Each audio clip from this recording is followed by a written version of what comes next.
Hi friends, ಎಲ್ರಿಗೂ ನಮಸ್ಕಾರ. ಇವತ್ತು ನಾನು ಅವರೆಕಾಯಿ ಹಾಕ್ಬಿಟ್ಟು ಕರಿಮೀನು ಸಾರು ಮಾಡ್ತಾಯಿದ್ದೀನಿ. ಅದಕ್ಕೆ ಒಂದು 5 ಟೊಮೊಟೊ ಅವರೆಕಾಯಿನ ತೊಳೆದಿಟ್ಕೊಂಡಿದ್ದೀನಿ.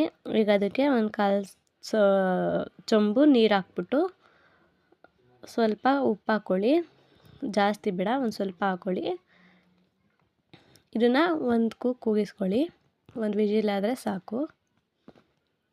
ಈಗ ಸೈಡಲ್ಲಿ ಕರಿಮೀನ ಹುರ್ಕೊಂಡ್ಬಿಟ್ಟು ಅದನ್ನು ಚೆನ್ನಾಗಿ ತೊಳ್ಕೊಬೇಕು. ಈಗ ನೋಡಿ, ಈಗ ಬೆಂದಿದೆ ಕಾಳು ಮತ್ತು ಟೊಮೊಟೊ. ಈಗ ಕಾಳನ್ನ ಬಿಟ್ಟು ಟೊಮೊಟೊನ ಎತ್ಕೊತಾ ಇದ್ದೀನಿ ನಾನು. ಮಿಕ್ಸಿಗೆ ಹಾಕ್ಕೊಳ್ಳಿ. ಈಗ ಒಂದು ಸ್ವಲ್ಪ ತೆಂಗಿನಕಾಯಿ, ಒಂದು ಈರುಳ್ಳಿ, ಒಂದು 4ರಿಂದ 5 ಬೆಳ್ಳುಳ್ಳಿ, ಸಾಂಬಾರು ಪುಡಿ 1 ಸ್ಪೂನ್, ಒಂದು ಬ್ಯಾಡಗೆ ಮೆಣಸಿನ್ಕಾಯಿ, ಸ್ವಲ್ಪ ಕೊತ್ತಂಬರಿ ಸೊಪ್ಪು, ಒಂದು ಸ್ವಲ್ಪ ಮೆಣಸಿನ್ಕಾಯಿ ಪುಡಿ, ಒಂದು ಸ್ವಲ್ಪ ನೀರು ಹಾಕ್ಕೊಂಡು ನುಣ್ಣಗೆ ರುಬ್ಕೊಳ್ಳಿ. ಈಗ ಒಂದು ಕುಕ್ಕರ್ನಲ್ಲಿ ಒಂದು ಸ್ಪೂನಷ್ಟು ಎಣ್ಣೆ ಹಾಕ್ಕೊಂಡು, ಎಣ್ಣೆ ಕಾದ ನಂತರ ಸ್ವಲ್ಪ ಸಾಸಿವೆ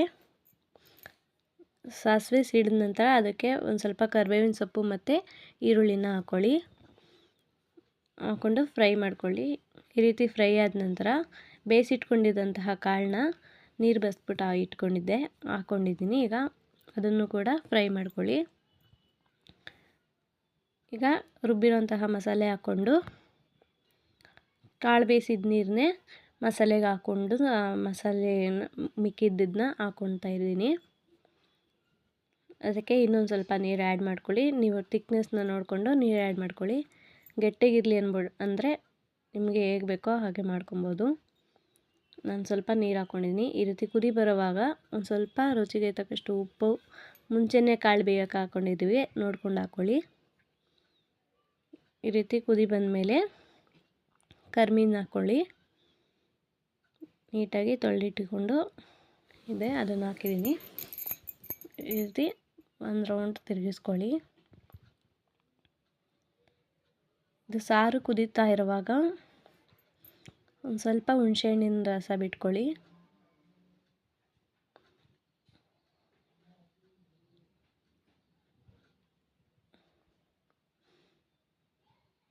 ನೋಡಿ, ಈ ರೀತಿ ಕುದೀತಾ ಇರುವಾಗ ಲಾಸ್ಟಿಗೆ ಫೈನಲ್ ಟಚ್ಚು ಕೊತ್ತಂಬರಿ ಸೊಪ್ಪು ಹಾಕ್ಕೊಳ್ಳಿ.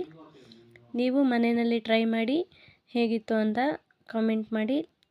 ವಿಡಿಯೋ ನೋಡಿದ್ದಕ್ಕಾಗಿ ಧನ್ಯವಾದಗಳು. ನೀವು ಟ್ರೈ ಮಾಡಿ, ಲೈಕ್ ಮಾಡಿ, ಶೇರ್ ಮಾಡಿ, ಹಾಗೆ ನನ್ನ ಚಾನಲ್ನ ಸಬ್ಸ್ಕ್ರೈಬ್ ಮಾಡಿ. ನೀವು ಬಿಸಿ ಬಿಸಿ ಮುದ್ದೆ ಅನ್ನೋ ಜೊತೆ ತಿಂತಾಯಿರಿ.